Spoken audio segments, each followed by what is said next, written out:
going to mug me? Am I going to mug you? Is that gorgeous or what, eh? And I believe I can run a decent marathon. Download Veely now.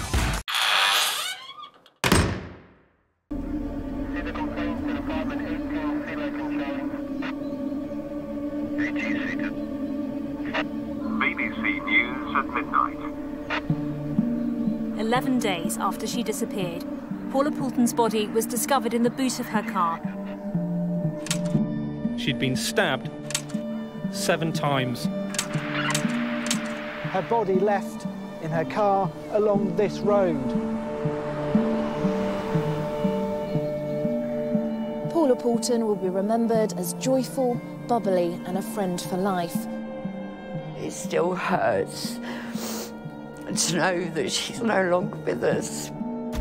Roger Kearney was having an affair with Paula Poolton, and for 3 months they'd get together, frequently having a physical relationship. She told a friend she wanted to set up home with Kearney. He was tired of the relationship. It lasted 3 months and ended with him stabbing Paula and putting her body in the boot of her car. There's no forensic evidence against Mr. Kearney, but they say the painstaking police investigation has found fragments of information that go together like a jigsaw. The prosecution say that he was responsible for Paula Poolton's death. At the Royal Courts of Justice yesterday, Roger Kearney was sentenced to life in prison for Paula's murder. The defence say they have the wrong man. He denies murder.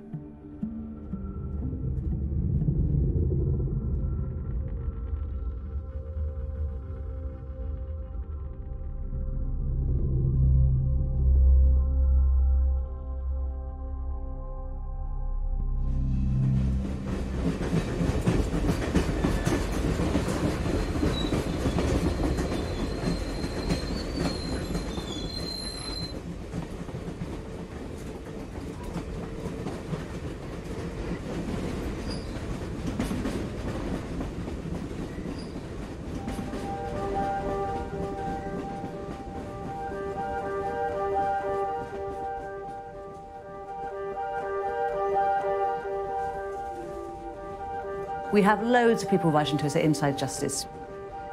10 to 30 letters every single week who say they are innocent of the crime they've been convicted of.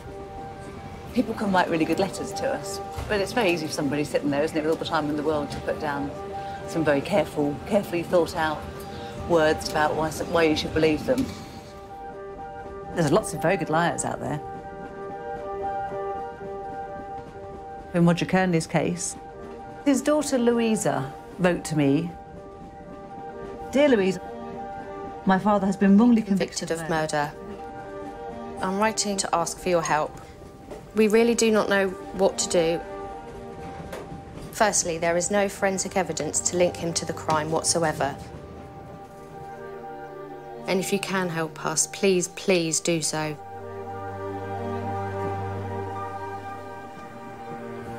I don't want my father spending any more time away from his family, let alone being in there for the rest of his life. Please, please help. I miss my dad, and my children miss their granddad."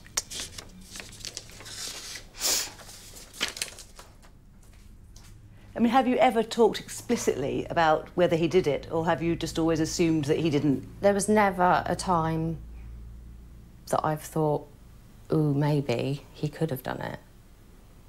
Because it's just impossible, really. It's just not in his nature to do something so awful. Often people say, you know, well, they've never done anything like this and they didn't have any sort of violence in their background. But I remember reading in the judge's summing up one time, the judge saying, well, there was always a first time that somebody commits a really serious, you know, by the nature of the thing. There was no reason for him to do it. What would you like to happen from here? If you could have any investigations done that you wanted, what do you think we should go after? Looking at the forensic aspect, the fact that it was such a brutal murder, there must be something left behind by the person that could have done it. That one. With your teddy bear? Yeah, and my sister. Was he a good dad? Yeah, he was, yeah. So you've always been close to him? Yeah. Because you're very supportive of him. Oh, yeah, yeah. But I think anybody would be of their dad. He's like my best friend now. You know that the way we approach this is just to look for evidence. Yeah. Wherever that takes us. Yeah. Are you prepared for if we find out that he has committed this? Yeah. I do think that people cannot admit their guilt for all sorts of reasons because they can't face the thought of having to say to this person, yes, I did this really terrible thing that I completely regret and wish that I hadn't done. So there might be reasons why he just can't face telling you that. But no, I don't think he wouldn't have put me through all of this for no reason. I really don't think that he would let me down.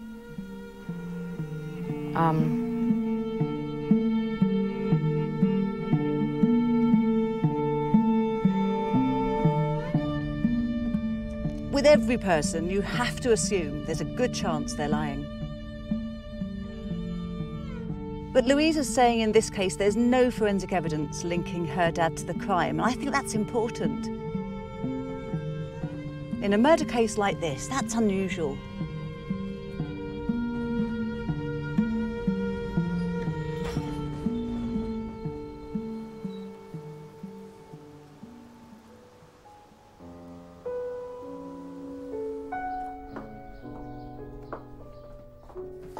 These are the boxes. Here's trial papers. Oh, it's all of his trial papers. I don't know what's in which one.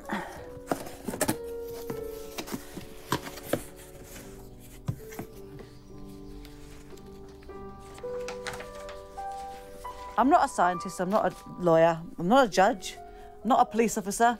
I'm only interested in finding out where there's a case that really appears to have merit. We've had police all over it. The CPS has been all over it. The prosecution teams then come in, defence teams come in, and a jury comes in, and they also agree that somebody is guilty. So we need to understand all of that. You have to question everything. Go right back to the beginning. I don't know if he's committed this crime or not, so I need answers. Facts. Why they thought at the time of the trial he was definitely guilty.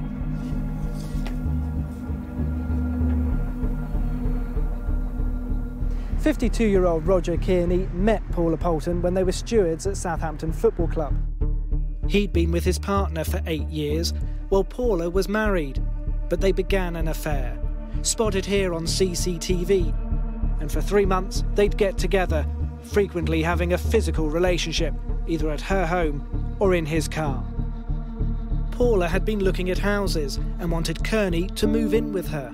He wasn't keen, and after a heated phone call in the afternoon, he met her in Duncan Road that night and stabbed her to death, before going to his night shift at the Royal Mail. There's no forensic evidence against Mr. Kearney, but they say the painstaking police investigation has found fragments of information that go together like a jigsaw. The prosecution says Roger Kearney's fabricated a series of lies about what he was doing on the evening of the 17th of October 2008. OK, 17th of October 2008. This is the police and the prosecution's version of events. This is what got him sent to prison. Right. The police started trying to retrace Paula's movements that night and found CCTV footage at a Tesco. And they see that here she is, and they say that that's her arriving at 9:06.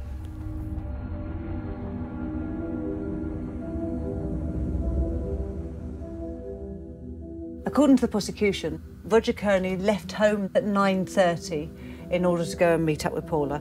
And they say that they know he left at 9:30 because they say they found his car on CCTV. But they say that's Roger Kearney's vehicle leaving his road.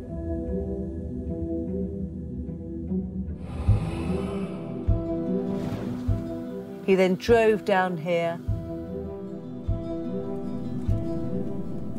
parked his car, they say, and that he then went round on foot to the station road, where he waited for Paula. And then at about 9:45, there's another bit of CCTV footage. The prosecution say that that is Paula's car, having left the Tesco and driving towards the station.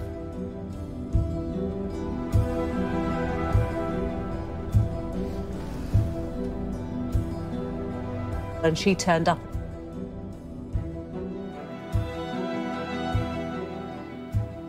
He got into her car and stabs her repeatedly.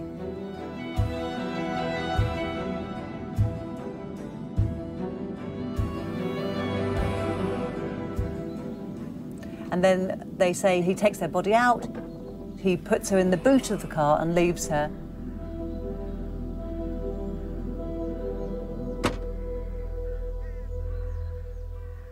Roger Kearney arrives at work. He did not swipe in with his Royal Mail swipe card, and the police say that that's him covering his tracks. According to the prosecution, he's behaving erratically. He seems to walk to the front entrance and then he hesitates and walks away. They say he starts running at one point and they can't understand why. So the police say all of this is suspicious, and the police say all of this is the behaviour of a guilty man.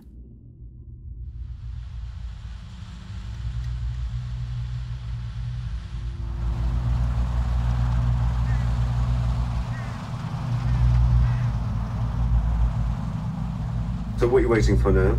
Roger's going to call today. He's managed to get my number on his list at the prison. So I've never actually spoken to him, so he's due to call me pretty much now. I didn't know him. He's not a personal friend of mine. And so it's not impossible to think he's done it at all. So I want to keep going over things enough so that if all of this is a front and he's lying through his teeth and he's committed this murder, then I find out.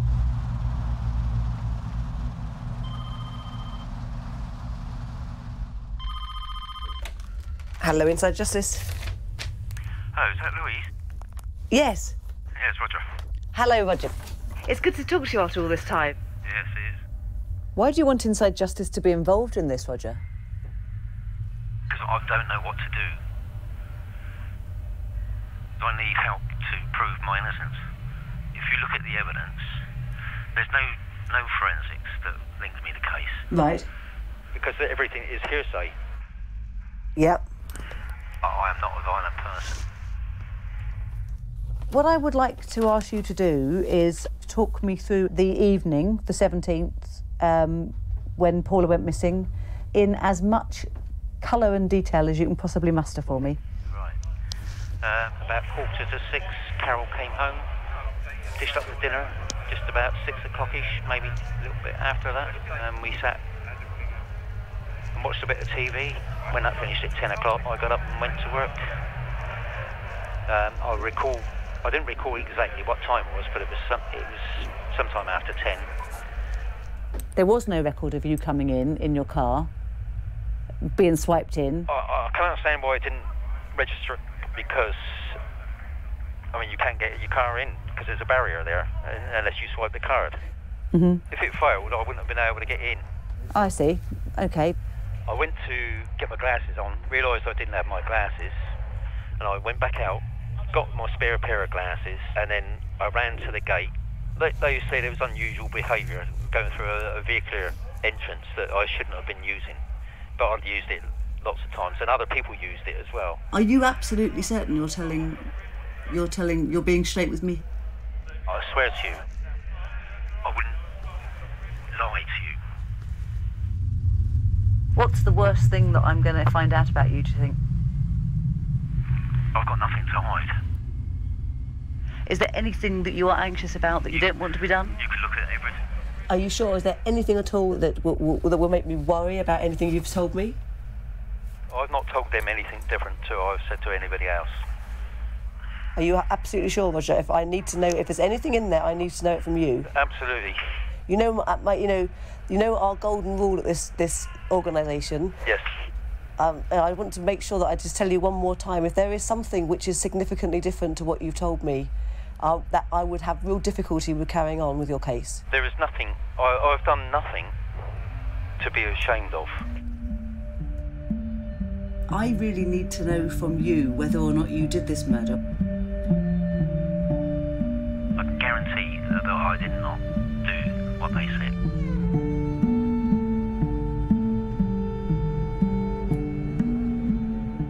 I'm afraid I've got to end the call. This is when they're banging us up. OK. All right, Roger. Bye.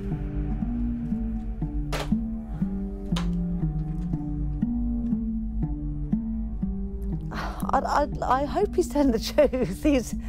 If he's not, then he's absolutely extremely cold and, you know, he's really spinning a good line. You know, we're going into it. He must be enjoying the whole process.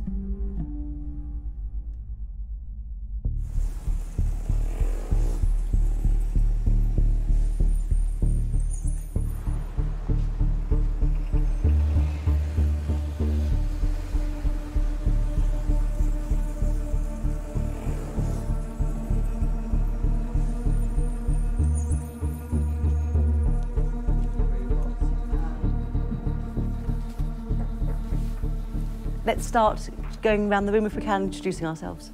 Trevor Foley, former Senior Investigating Officer. Dr. Denise Sindercombe-Court, and I'm an expert in DNA analysis.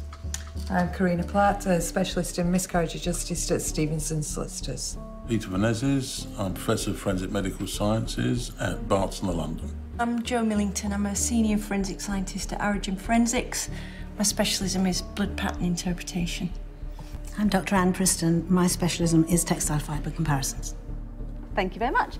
So the case we are here to discuss today is the case of Roger Kearney. So this is the deposition site. That's her black Peugeot then on the right-hand side. If you see something on a photograph, is there anything about what we're seeing that doesn't fit with the prosecution case? They would expect a lot more blood in that car. And I mean, I've been involved with people being murdered in cars, knifed in cars, and I found, you know, seat belts slashed, seats slashed, blood all over, and there's nothing significant there. I find the fact that if someone is stabbed 8 times, you would expect there to be some blood, which was obvious, and pooling of blood as well, in the seat, in the well. The fact that you can hardly see any blood there makes one wonder whether she was actually stabbed there at all. Anything you want to say about the prosecution case, Karina? The prosecution case was circumstantial. They built their case on that they were known to each other, they were having an affair, that she told her friend that she was going meeting him that evening, that she was murdered. The CCTV in relation to the cars, the whole case was built on circumstantial evidence. And that's what I find quite strange about this case. You know, in my view, to Roger, a man who's left his home, having had his tea with his wife, and then allegedly killed someone, having no previous convictions for violence. I'm still surprised that he was convicted, that's for sure. It's an obvious case to re-examine. So it's worth pursuing. Thank you very much.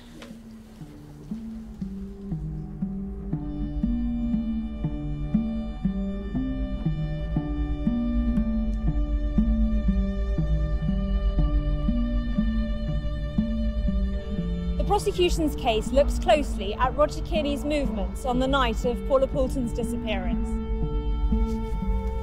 It was these CCTV pictures the police based their case on.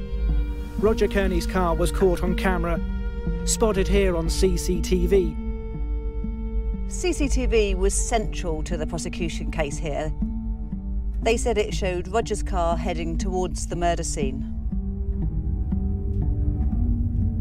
From working on many cases, it's always important to me to physically retrace the prosecution's version of events.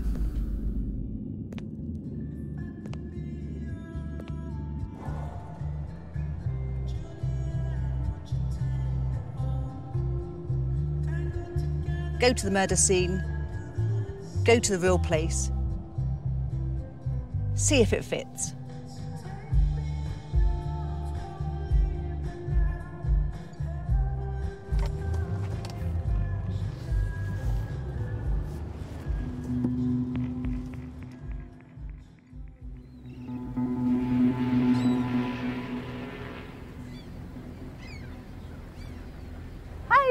Hi.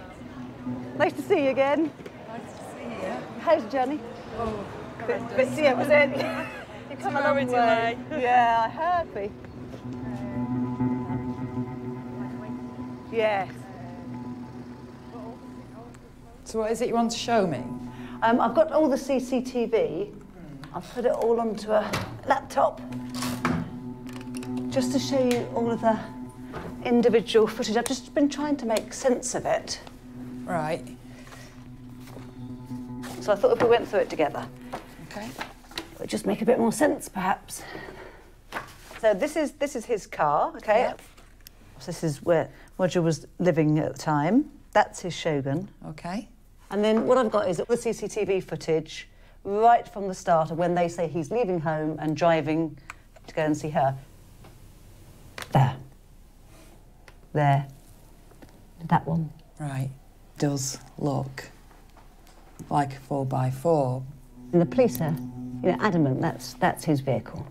The prosecution expert says this is a dark tone or black Mitsubishi Shogun Sport. So that's very specific, isn't it? That would be strong evidence because you've got a car that matches Roger Kearney's vehicle.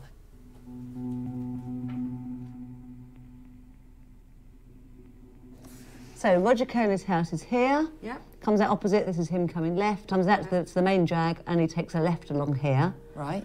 Okay. So they then say that he drives up here, parks at a little car park, and that he then went round on foot to the station road where he waited for Paula.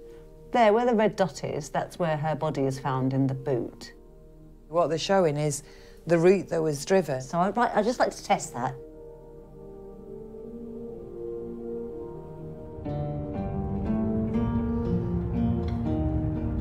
We're going now to Roger's house and we're going to retrace the steps that the prosecution said he took. This is his road then? Yeah. So at 9:30, according to the prosecution case, Roger drove to the end of his road and the light from his headlights lit up this car park. Headlights were going across there, yeah. You can't see a vehicle. All you can see is a light shining on the car park. They then say that he's turned right to go down to the main drag, and then he's taken a left along the main road. Down that road. Just when we get to the end of here, isn't it? Just picks up as it revolves round.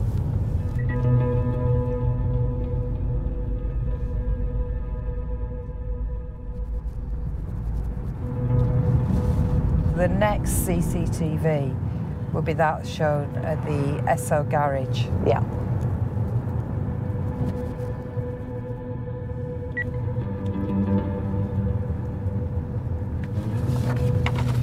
And then our next one is the chip shop. There it is.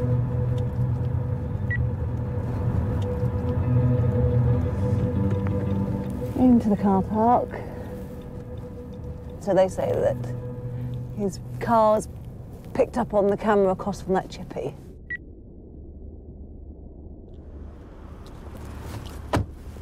So they say he parked up here, just by the chippy. Right, okay. And then walked down. It's down here. This way? Yeah. So there's no CCTV along this road.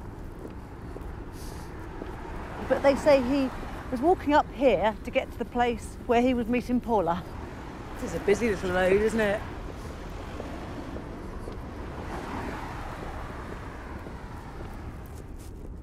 Right, so we're here now. When you look at the photographs, it's pretty much where we're stood now. That is exactly where we are, isn't it? Because look, there's the fence. That's that there, isn't it? Yeah. I mean, it is here. You see the street lighting is exactly the same. Look, none of this is new. That's all exactly as it was, yeah. 3 street lights. According to the police and the prosecution then, this is exactly the time of night on a Friday night when they say he met up with her here to repeatedly stab her, get her out of her car. And put her in the boot. Put her in the boot of the car, but there's a taxi rank. People stood about. I mean, that's a really busy road. Of all the places to choose. There's cars turning down. So it's not an unused, dimly lit. No, another taxi. He's had to meet her. Yes. Kill her. Put her in the boot. Yeah. Very strange. And then 11.5 minutes later, they say there's CCTV of him walking past the camera up that way. Yeah, so if we time our walk find now, out how long it takes for him to walk there, that will show how long he would have had here at the scene to actually kill her. Yeah.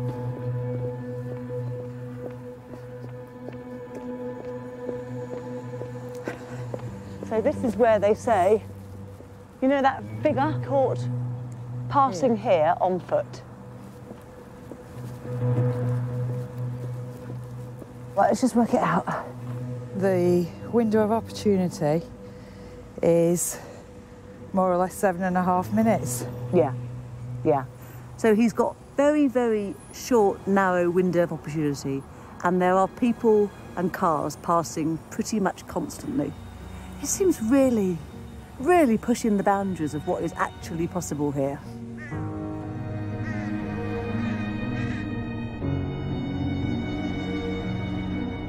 After my visit, I'm not convinced by the prosecution's version of when and where it happened.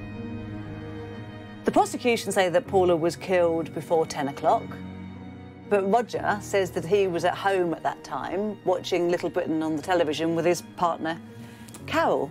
And that's really important because it's not just him saying, I was at home watching television, she backed him up.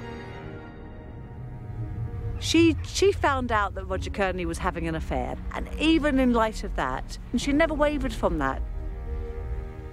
I really want to start speaking to him and start going through the detail of it. Get some honest answers.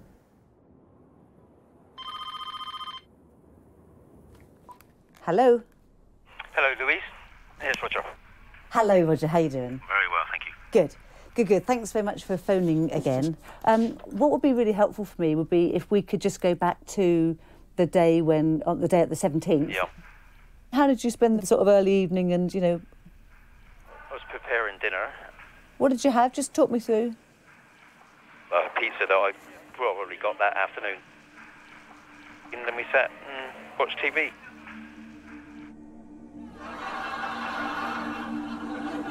Andy? I'm not sure I believe you, Mr. Pipkin. Yeah. We were watching TV till about 10 o'clock. We watched Little Britain. No. When that finished at 10 o'clock, I got up and went to work. It's after 10 o'clock. You know, according to the police, you'd left more like 9:30, decided that you're going to kill her, basically. I assure you, or I swear to you, that I did not kill Paula. Did you see Paula that day? No, I didn't. Did you agree to meet up with her that evening or talk to her about meeting her that evening? No. One of the most damning things was the 9:30 CCTV, which the police said was your car. Yeah, absolutely, yeah. The CCTV is damning in the fact that they suggesting that it is my car at that time from 9:30. But the fact that and the police expert insists that it is a Mitsubishi Shogun, I can guarantee the cars that they got coming out at 9:30 going down towards the station is not my car. How do you know that? Because my car was in the drive. We were watching TV till about 10 o'clock.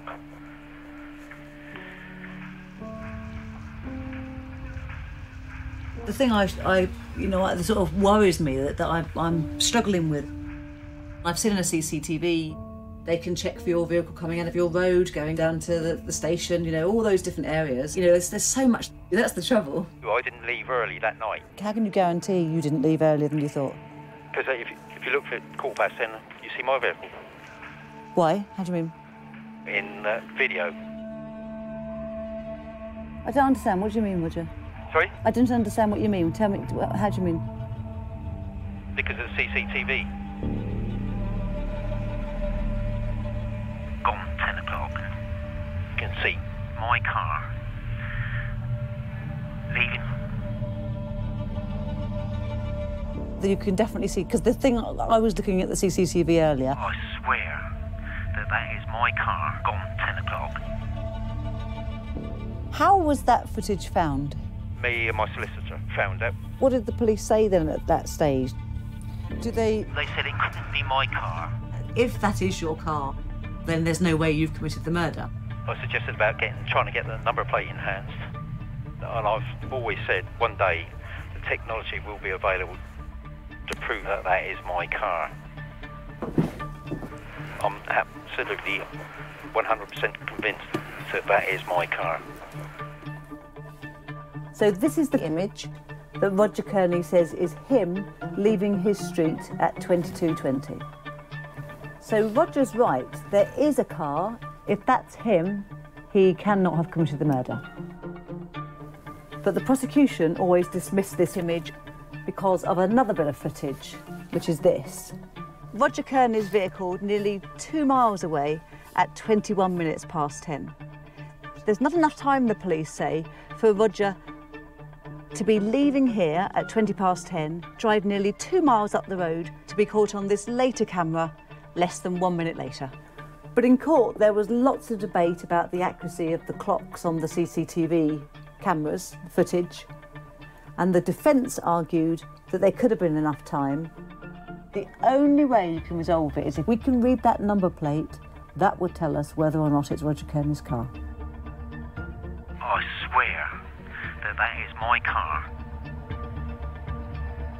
As God is my witness.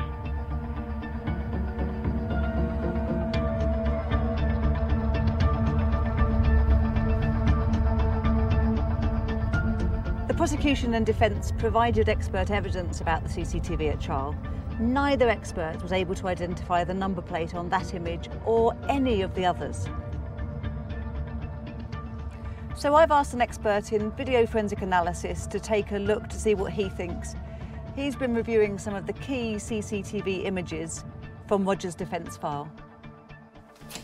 I've not told him what kind of car Roger Kearney had. I just want to see what he can tell me about that number plate and the other images. Thank you very much. Marvellous. Good to see you. Yes, and you. Thanks for seeing me. So it's probably best if we dim the lights. OK. These are a copy of the images which would have been shown to the jury. I can provide an initial view, which is subject, obviously, to me being able to review the original media files. I'll talk you through the various images. OK. Right. So this is the most helpful of the images in identifying the type of car. It's obviously, in my view, a 4x4 of some description. I think it's possibly a Mitsubishi Shogun motor vehicle. Really? That's quite damning, actually. So this is vehicle passing the chippy? Yes. And all we see, effectively, is probably best described as a silhouette of a vehicle passing. It is, I believe, a 4x4. Right. As to what make and model it is, I really don't know. So, part of the image we're most interested in is this area here. Yeah. Right. It's a vehicle.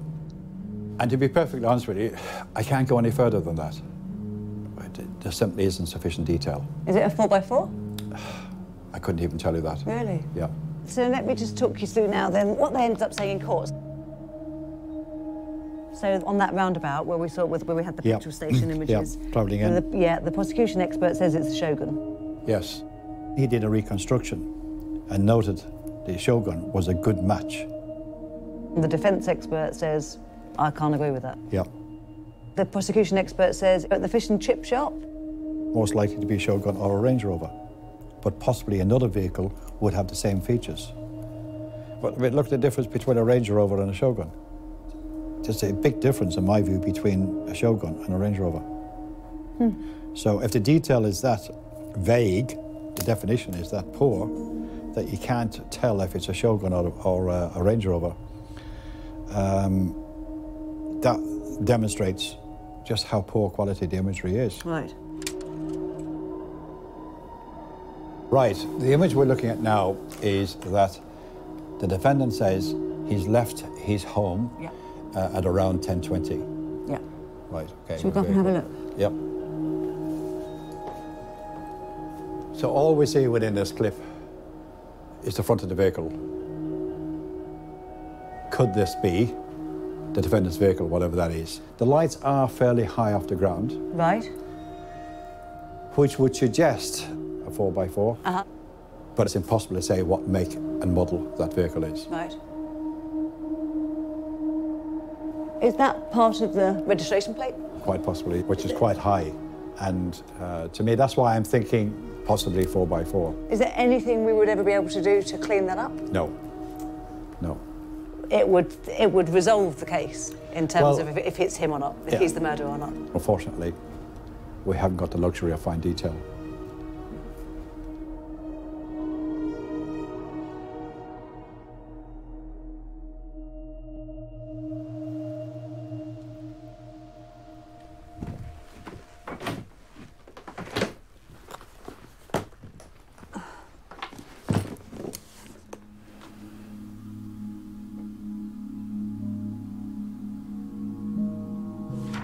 We've got sort of plus and minuses, I suppose. The biggest minus is that he looked at the 930 image and he said, yep, I think that's a Mitsubishi Shogun Sport. He didn't know that was the kind of car that Roger Kearney drives, and yet that's the kind of car he picks out. On the plus side, when it comes to the car at 10:20, the expert says, yeah, that could be a 4x4. So that means that it could be Roger Kearney's car. So what will you do next? We do carry on, and I think the next sort of big area of evidence that we need to look at here is the motive. Did Roger Kearney have a motive to kill Paula Poolton? The prosecution said he did. I think we need to explore that motive.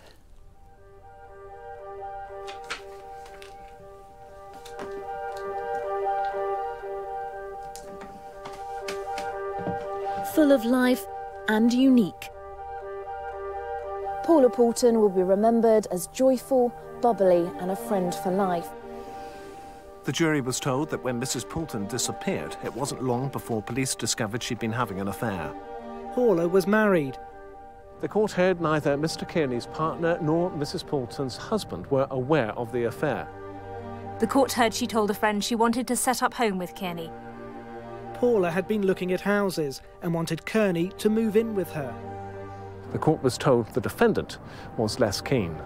The motive that Roger Kearney had to murder Paula Poolton was to stop her from revealing the affair. And after a heated phone call in the afternoon, he met her in Duncan Road that night and stabbed her to death. We need to understand more about the affair to try and see whether or not it could have come to a head like that.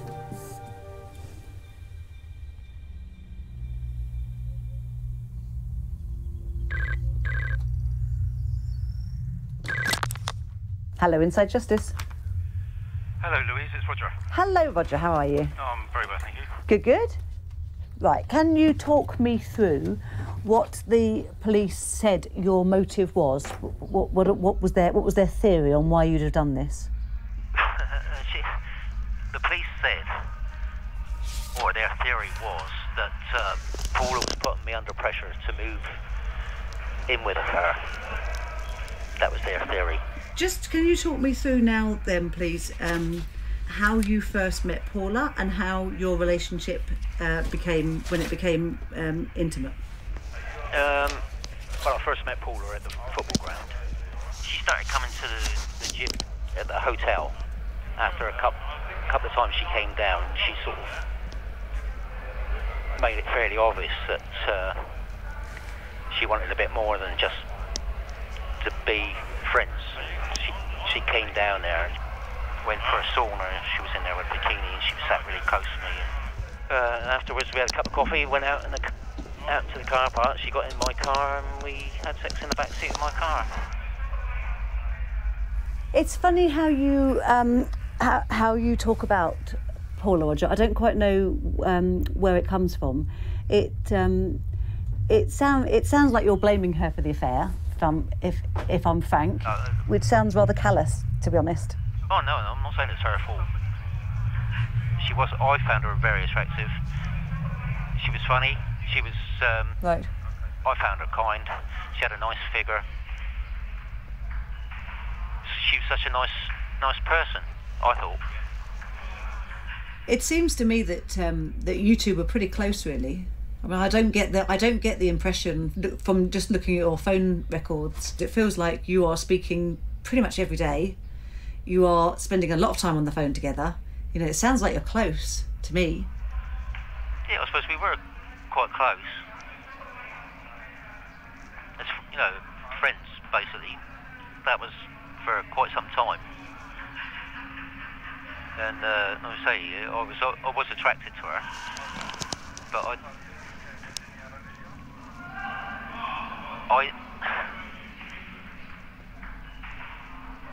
I don't know whether it would have gone on.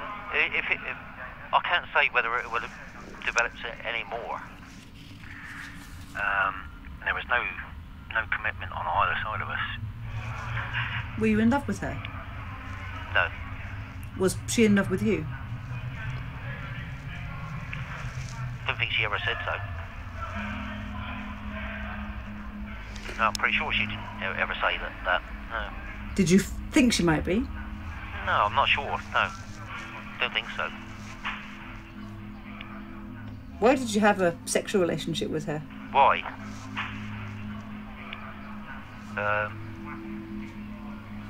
Because I fancied her. To be honest, she bubbly, happy-go-lucky personality.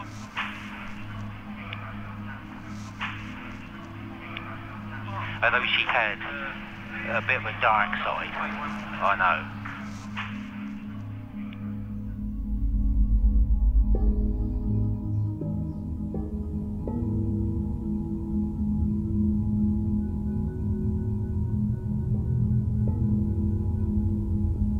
It's just Roger's word against their theory, isn't it? And I don't know what he meant about her having a dark side. I need to find somebody who can tell me about their relationship. This is Swanwick. It's a nice little village just outside of Southampton. Paula lived nearby. She had lots of friends. People said she was a genuine, caring person, very bubbly, crazy chick with an infectious laugh. I think she cheered people up. They might hold the key to whether the prosecution motive was realistic. One said, Paula was a good friend, but she should not be taken too literally, as she could make a drama over little things. This is Paula's friend Carol, who was really key to the prosecution case because she told the police that Paula had said to her the day she went missing that Paula told her she was going to meet up with Roger that night. So I need to phone Carol. I want to sort of see what else did Paula tell her about Roger, you know, how keen was the whole relationship becoming, so I need to give her a call and see if she'll meet up. Carol, hello, my name's Louise Shorter. I work for a charity called Inside Justice. I'm sorry to phone you out of the blue. I'm in the process of looking at the case of the murder of your friend Paula Poolton, and I wondered if we could just meet up and have a chat.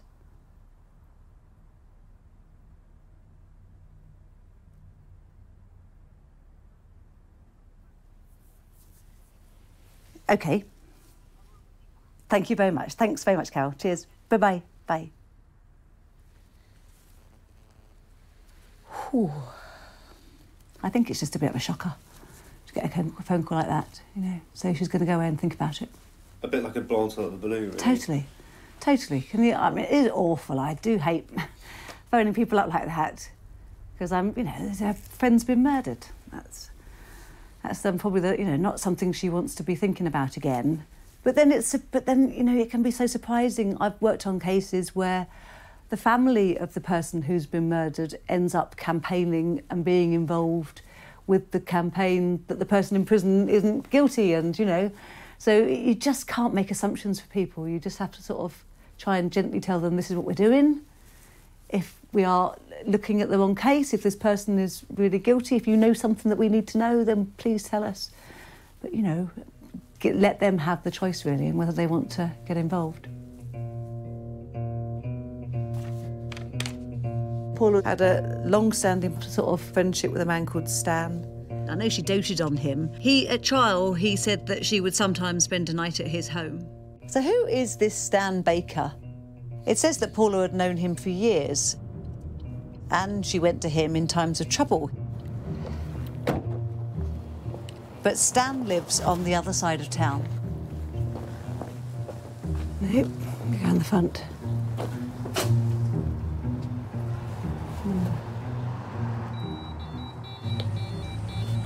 Hello, is Stanley there, please? Stanley's not lived here for about 8 years, love. Oh, hasn't he? Oh, has he moved on? Do you know where he's moved on to? I couldn't tell you, love.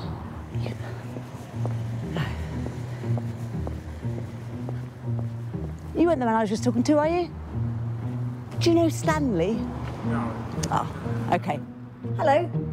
Do you don't know Stan? Do you? He didn't die, did he? Because I know he was quite old. You know, it was about 8 years ago, wasn't it? That he did he move out or did he? Yeah, well, my mate lives there now.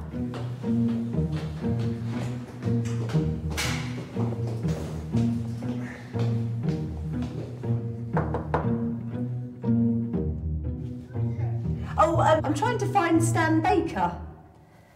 No, Stan's not here now. He's gone down to the registry. I've got one of my cards.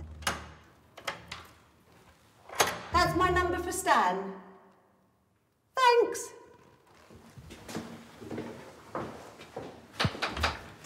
Hello. Sorry, I'm trying to find Stan, who lived downstairs at number 35. This lady was saying that he's moved over to St Mary's, but she wasn't sure which number. Do you know which number he's living at? OK.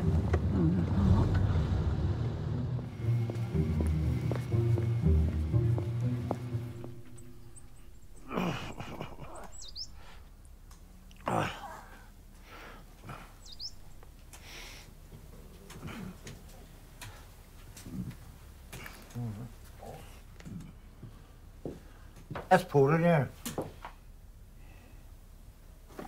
Yeah. Paula.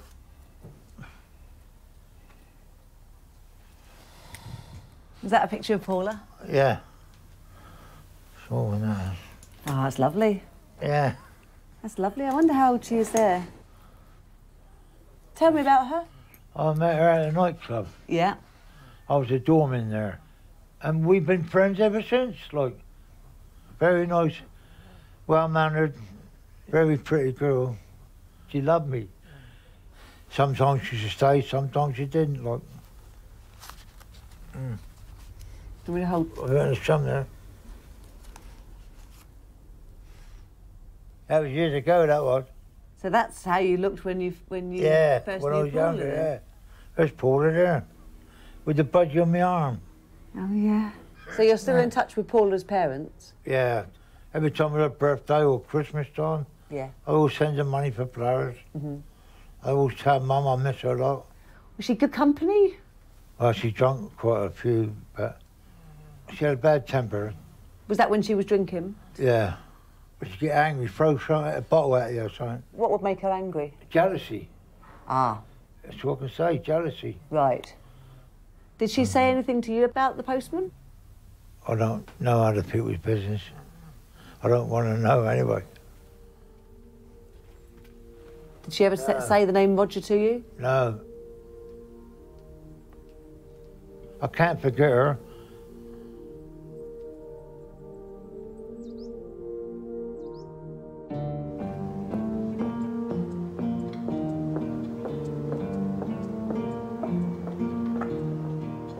There's sort of different compartments to Paula's life, I think.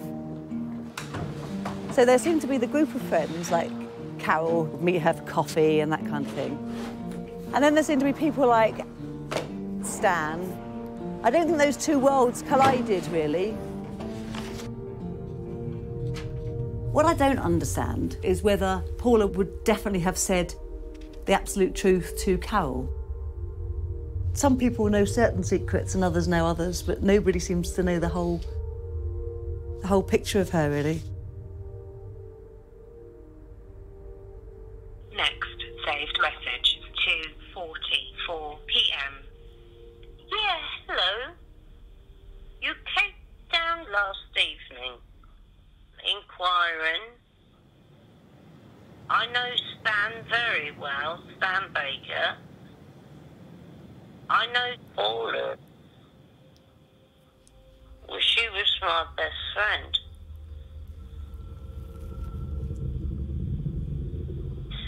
Can you get back to me, please? I know a lot of things.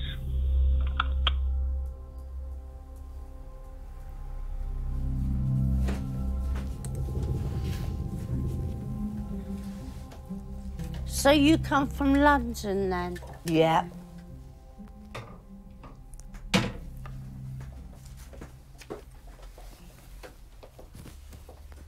Yeah.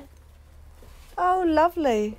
Gosh, I don't think I recognise her from that photograph. No, she dyed her hair. It's a lovely picture. Yeah, isn't that beautiful? Well, Anne, thank you very much for calling me. Tell me, first of all, how you first met Paula? I met Paula through Stan. Oh, did you? Yes. You know, she was fabulous. Everyone loved her. She had to be in with a crowd. She loved all that. She liked to be the centre of attention.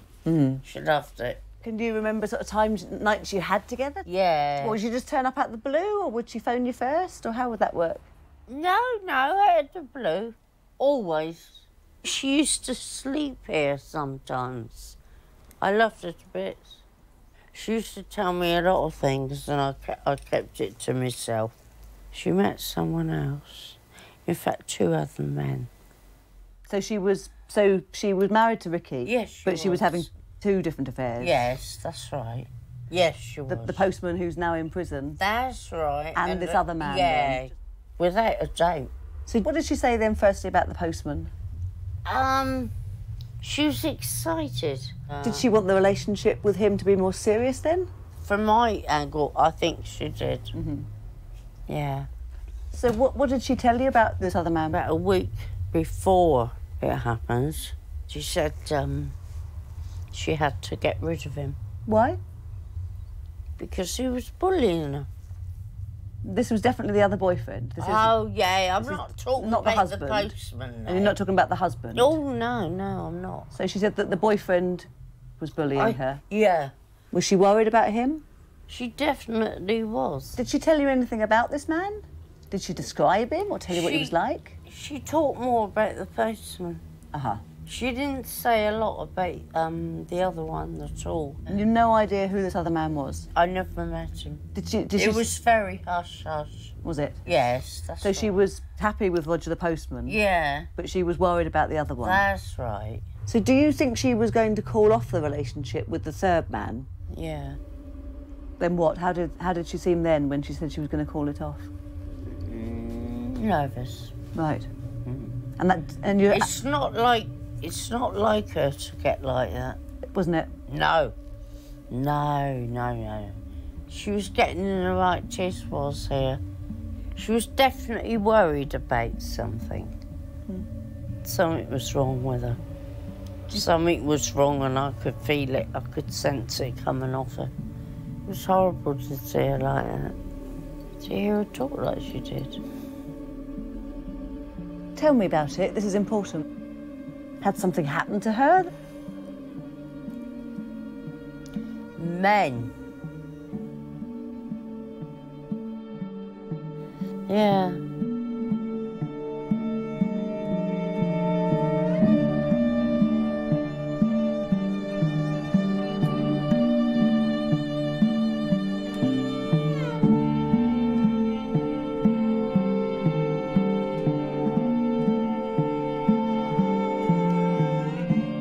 The pattern of bloodstains allows us to interpret how that blood came to be.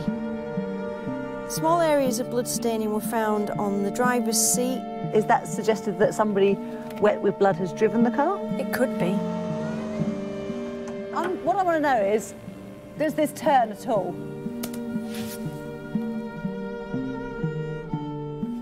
Definitely moving. The murder could have taken place anywhere. Anywhere. If you stick a tape onto something and take it off, you don't just pick up fibres with it, you'll pick up biological material. So that DNA from the perpetrator is actually still happily sitting on those tapings. I've had a text. Kearney is an extremely unpleasant individual. Try not to be his next female victim.